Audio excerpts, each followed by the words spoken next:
السبب اللي خلى كريستيانو رونالدو غير مؤهل للعب مع النصر السعودي.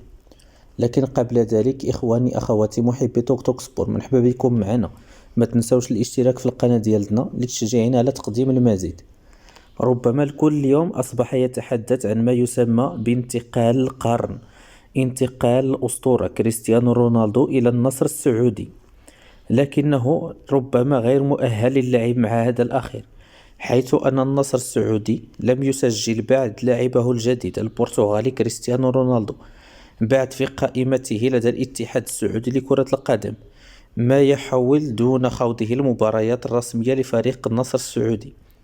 وأفاد مسؤولان في النادي الخليجي لوكالة فرانس بريس اليوم الخميس أن البطاقة الدولية للاعب البالغ 37 عاما من إنجلترا مساء الأربعاء قد وصلت إلى فريق النصر السعودي بعد توقيعه عقدا خياليا لسنتين ونصف بأكثر من 200 مليون يورو.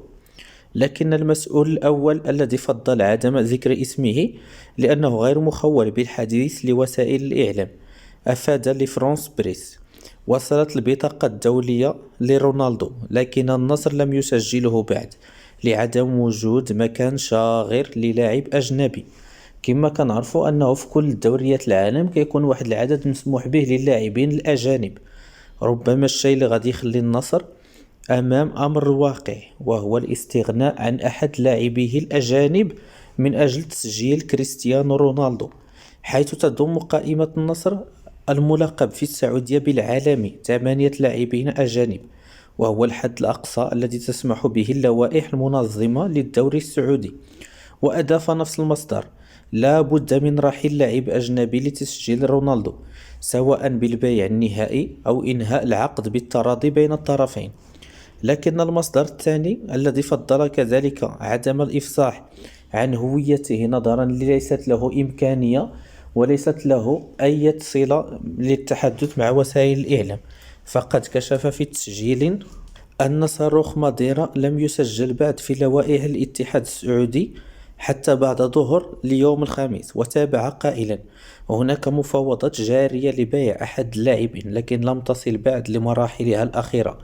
ويذكر أن تشكيلة النصر السعودي الحالية التي يشرف عليها المدرب الفرنسي رودي غارسيا تضم أكثر من 8 لاعبين، وهم الحارس الكولومبي دافيد أوسبينا، المدافع العاجي كيسلان كونان، ثم المدافع الإسباني ألفارو غونزاليز، ثم لاعب الوسط البرازيلي لويس غوستافو، بالإضافة إلى لاعب الوسط الأوزباكي جلال الدين ماشاريبوف، ثم المهاجم الأرجنتيني غونزالو بيتي مارتينيز، ثم المهاجم البرازيلي المعروف والغني عن التعريف أندرسون تاليسكا، والذي من المتوقع أن يشكل رأس حربة مع كريستيانو رونالدو، ثم المهاجم الكاميروني فينيسيان أبو بكر الذي هناك تقارير صحفية بقرب انتقاله. وفي انتظار مستجدات ملف كريستيانو رونالدو والنصر السعودي. خليتكم أخوتي على خير، والسلام عليكم ورحمة الله تعالى وبركاته.